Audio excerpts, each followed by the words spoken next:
England versus Pakistan test series और क्या यहां पर एक ट्विस्ट आने वाला है। हालांकि पाकिस्तान ने बहुत घटिया क्रिकेट खेली, पाकिस्तान को जो है पूरा का पूरा इंग्लिश मीडिया वो लपेट रहा है, इंग्लिश क्रिकेटर्स जो फॉर्मर करंट सब मजाक बना रहे हैं पूरी दुनिया, और पाकिस्तान की जो क्रिकेट है वो मजाक ही बन रहा है उनका पूरे दुनिया भर में अक्रॉस फॉर्मेट्स। लेकिन यहां पर उनके लिए एक मौका है, उनके पास एक रेफरेंस पॉइंट है, एक शायद आप कह सकते हैं ऑफ लेट एक अच्छी हिस्ट्री है कि क्या वो इस सीरीज में वापसी कर सकते हैं। अगला मैच लॉर्ड्स,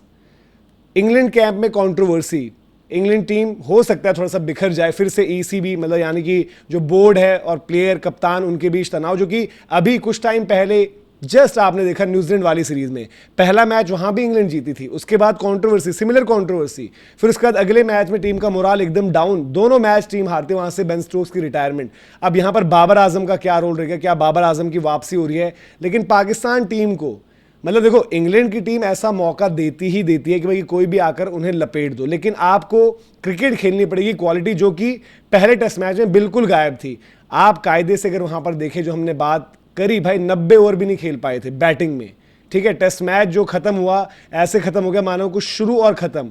लेकिन यहां क्या कुछ उनके लिए कुछ कुछ चीजें बन रही है और क्या ट्विस्ट आएगा इस सीरीज में।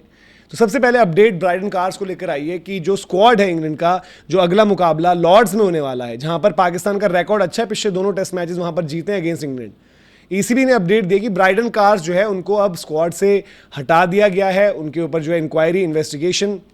आपको याद होगा नाइट क्लब वाला इंसिडेंट हुआ है, और ब्राइडन कार्स की जगह सनी बेकर आ जाएंगे, ठीक है। ये तो हो गई अपडेट, ये आ गई स्क्वाड को लेकर अपडेट, ये क्या कुछ है। ब्राइडन कार्स को हटा दिया है, सनी बेकर का एडिशन वहां पर हो जाएगा। ये detail England and Wales cricket board ने डाल दी कि भाई अगले मैच से पहले ये एक्शन जो है लिया गया है। अब इसके आगे की कहानी क्या है और क्या तार जुड़ रहे हैं, किस तरीके से चीजें हो रही हैं, उन पर बात कर लेते हैं। दूसरी बात है कि भाई आपको पता है ब्राइडन कार्स जो उनकी तस्वीरें निकल कर आई थी, जिस तरीके से आपने देखा था नाइट क्लब के बाहर, इसमें बेन स्टोक्स भी थे, इसमें मैथ्यू पॉट्स भी थे, लेकिन ब्राइडन कार्स को अरेस्ट किया गया था, पुलिस ने वहां पर अरेस्ट किया। मैच के बाद पहले मैच की सेलिब्रेशन चल रही थी, पार्टी, लेट नाइट पार्टी जो थी वहां पर, फिर ये जो है अरेस्ट हुए। अब ये पूरा पूरा मैटर कैसे लिंक्ड अप है पिछली सीरीज से, और कैसे मतलब न्यूजीलैंड देखो एक much much much better team है, जो हम अभी बात कर रहे हैं कि न्यूजीलैंड की टीम काफी बेटर है एज कंपेयर टू पाकिस्तान, मतलब पाकिस्तान और न्यूजीलैंड का कोई मुकाबला नहीं। बट हम जो बात कहते रहते हैं भाई कि इंग्लैंड की टीम ने भी, चाहे वो बेसबॉल वाली रही, चाहे वो अब वाली रही, चाहे इससे पहले वाली रही, उन्होंने अपॉर्चुनिटीज दी हैं, और पाकिस्तान की ही इसी टीम ने मतलब ठीक है सिमिलर टाइप ऑफ टीम, ऐसे नहीं कि बहुत दिग्गज टीम हो थी। और पिछले मैच में जो लास्ट उन्होंने खेला है लॉर्ड्स में, वहाँ तो Mohammad Abbas player of the match थे पिछले मैच में, मतलब उनके लिए भी बड़ा ऑर्डिनरी डिस्प्ले रहा। बट यहाँ पर लॉर्ड्स में जो हमने कहा भी है कंसिस्टेंसी वाले बॉलर चल जाते हैं, लेकिन रन्स कौन बनाएगा सवाल वो भी है। पिछले में जब बवाल हुआ था तो बेन स्टोक्स, गस एटकिंसन, ये दो न्यूजीलैंड वाला मैच पहला जीतकर पार्टी कर रहे थे, और उसके बाद विवाद हुआ, दूसरे मैच से ड्रॉप हो गए स्टोक्स एटकिंसन, तीसरे में वापस आए, खेले, रिटायरमेंट हो गई। लेकिन पहला मैच जीतने के बाद दोनों मैच, और पहला मैच जब न्यूजीलैंड भी हारी थी इंग्लैंड से, तब लगा कि न्यूजीलैंड भी वही है, घर पर खेलती है, बाहर हार जाती है, और यहाँ पर क्लीन स्वीप होंगे। लेकिन रिजल्ट्स देखिए उस मैच और उस सीरीज में किस तरीके से पलटे थे। पहला मैच जबरदस्त, मतलब इंग्लैंड ने लॉर्ड्स में जीता 115 रनों से, फिर दूसरा मैच न्यूजीलैंड जीतती है इतने बड़े मार्जिन से, मतलब वहां पर आप देखिए कोई मुकाबला ही नहीं था। और इवन तीसरा मैच जहां पर बेसबॉल लास्ट में बेन स्टोक्स जो है एज ओपनर आ जाते हैं, और लोग कहते हैं यार इन्होंने तो मजाक ही बना दिया, मतलब टेस्ट क्रिकेट का मजाक बना दिया। तो कुछ ये सीरीज ऐसे घटी थी। अब यहां पर यह कि भाई कि ये तो सीरीज रही पिछले, लेकिन अब जो रूट कप्तान बने, अभी वहां पर मार्कस ट्रेस्कॉथिक देख रहे हैं, तो चीजें किस तरीके से होती हैं और यहां पर क्या कुछ आगे आप एक्सपेक्ट कर सकते हैं, एंटिसिपेट कर सकते हैं। ये तो इस सीरीज के रिजल्ट्स हमने देख लिए कि क्या कुछ रहा। आगे आने वाले जो मुकाबले हैं, 27 तारीख को मैच होने वाला है जो लॉर्ड्स में मैच है। बाबर आजम क्या ये वापस आ जाते हैं, वापस आ जाएंगे, टीम में खेलेंगे। और बाबर आजम ने वेस्ट इंडीज़ में मतलब ठीक है पहला मैच बुरी तरीके से हारे, थोड़े से रन्स करे थे, फिर उसके अगले में। और जो हम बात कर रहे हैं कि दो मैचेस जो पिछले हैं, उन मैचेस पर अगर मैं जाऊं और थोड़ा सा आपको बताऊं किस तरीके से रहा था मुकाबला। एक तो पिछला मैंने आपको बताया कि भाई जो मैच 2018 में रहा, 2018 वाली गेम में आपके वहाँ पर मोहम्मद अब्बास जो हैं वो आपके प्लेयर ऑफ द मैच रहे थे। वहीं आप उससे पहले जाओ तो 2016 में, अब बाबर आजम के लिए भाई देखो रेफरेंस पॉइंट है, इंस्पिरेशन है, वो क्या करते हैं क्या नहीं करते, लेकिन खेलते हैं। तो वहां पर पाकिस्तान ने जब फर्स्ट इनिंग्स में बैटिंग करी थी तो मिसबा उल हक कप्तान ने 114 रन करे थे वहां पर।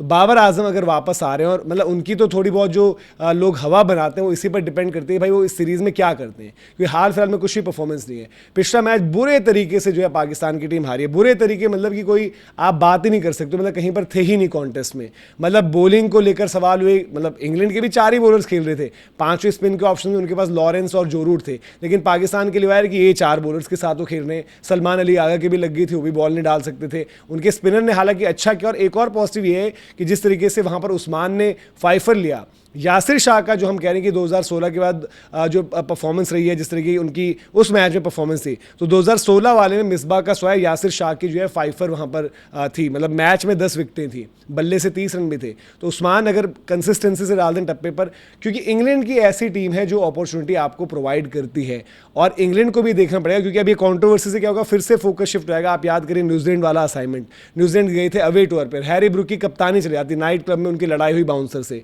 ऑस्ट्रेलिया में एशेज में नूसा में इनकी जो पार्टी हो रही थी, बेन डकेट कहीं पकड़े जा रहे हैं, कहीं कुछ और चल रहा है, ये सब लोग वहाँ पर इनका बड़ा क्रिटिसिज्म हुआ। फिर नाइट कर्फ्यू लगाने की बात हुई, भाई इन पर नाइट कर्फ्यू लगाओ, स्ट्रिक्ट इनके लिए गाइडलाइंस बनाओ। तो उसके बाद क्या हुआ, कप्तान ही खुद बेन स्टोक्स ही वो है गेस एटकिंसन को लेकर न्यूजीलैंड वाली मैच के बाद जो है बाहर पकड़े गए वहाँ पर किस तरीके से, और वहाँ पर भी नाइट क्लब में कॉन्ट्रोवर्सी हुई।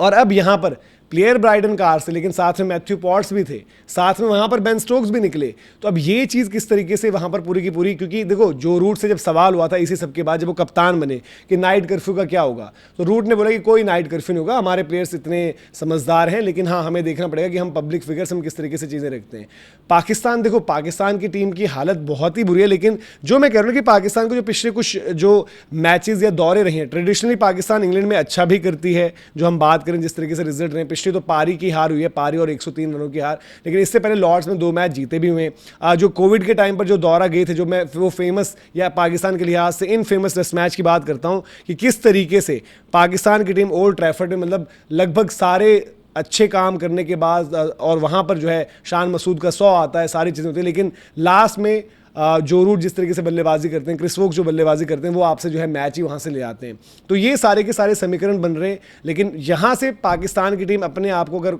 उठा ले, थोड़ा बहुत कुछ कर ले, क्योंकि इंग्लिश कैंप में भी इस टाइम पर थोड़ी सी खलबली मची होगी और वहाँ पर भी चीज़ें रहेंगी, और लॉर्ड्स में आपके पास अपॉर्चुनिटी रहेगी, आपके पास थोड़ा सा ट्रैक रिकॉर्ड रहा है, और थोड़ा सा जो है टेस्ट क्रिकेट में रोमांच आएगा, तो हमें भी देखने में थोड़ा सा मज़ा आ जाएगा, क्योंकि 27 से मुकाबला शुरू होना है। और अभी जो टेस्ट क्रिकेट जो हम करेंटली अभी बात कर रहे हैं, इंडिया का टेस्ट मैच भी मतलब खत्म होने की कगार पर रहेगा, उसके बाद यहाँ पर ये टेस्ट मैच बचा हुआ है, फिर उसके बाद आगे जो टेस्ट असाइनमेंट में हम बात करें भाई कि ऑस्ट्रेलिया साउथ अफ्रीका, उसका सबको इंतजार है। उससे पहले अफगानिस्तान वाली ओडीआई सीरीज़, उसकी असाइनमेंट के बारे में हमने आपसे पूरे का पूरा डिस्कशन किया है। स्क्वाड जो आ गया अफगानिस्तान का, इंडिया के स्क्वाड का इंतजार रहेगा ऑब्वियसली, और आपको पता है इंडिया का स्क्वाड जो है अभी इस टेस्ट मैच के बाद ही आएगा, लेकिन स्क्वाड कहीं ना कहीं जो एशियन गेम्स में आपने दे रखा है वही रहेगा। बुमराह आप उतारते हो नहीं उतारते हो वो देखना पड़ेगा, लेकिन अभी इंग्लैंड वर्सेस पाकिस्तान की जो हमने बात करी, तो वहां पर जो बड़ी डेवलपमेंट स्क्वाड को लेकर, सनी बेकर की एडिशन मतलब एक ऑप्शन के तौर पर, हालांकि क्योंकि वो मैच 90 ओवर भी नहीं डाले थे इंग्लैंड ने, फास्ट बॉलर्स उनके फ्रेश ही होंगे आपके पास। वहां पर ब्राइडन कार्स की एक अच्छी एडिशन हुई थी, ब्राइडन कार्स ने जब से वो खेल रहे हैं अच्छा भी किया, और ब्राइडन कार्स की एक और हिस्ट्री रही थी जहां पर उन्हें बैट्स प्लेस करी थी मैचेस पर इंग्लैंड में, वो खुद नहीं खेले थे लेकिन बाकी मैचेस पर तकरीबन 300 बैट्स उन्होंने प्लेस करी थी 2017 से 19 के बीच, जिसके लिए भी उनको सस्पेंड किया गया था। अब यहां उन पर क्या एक्शन लिया जाता है, ये एक मैच का तो एक तरीके से सस्पेंशन लग ही चुका है, आगे किस तरीके से चीजें होती है, एक और मैच इस सीरीज में बाकी है, वहां पर वो सस्पेंशन होता है, क्या होता है, किस तरीके से चीजें होंगी, इसको देखा जाएगा। लेकिन फिलहाल के लिए ये सारी की सारी अपडेट थी, ये सारी की सारी डेवलपमेंट है कि क्या कुछ चल रहा है, क्या कुछ हो रहा है, और क्या कुछ हम एक्सपेक्ट कर सकते हैं लॉर्ड्स में। इंग्लैंड मतलब obviously heavy favourites, but Pakistan के पास ये एक छोटी सी अपॉर्चुनिटी बनी है, उसको कैसे भुनाते हैं ये देखना होगा। और कुछ नहीं तो बांग्लादेश से सीख ले, सबक ले, और यहां पर जो है एक फाइट पुटअप करे, एक मैच तगड़ा खेले। अभी के लिए फिलहाल आपसे इजाजत लेते हैं। जय हिंद, जय भारत।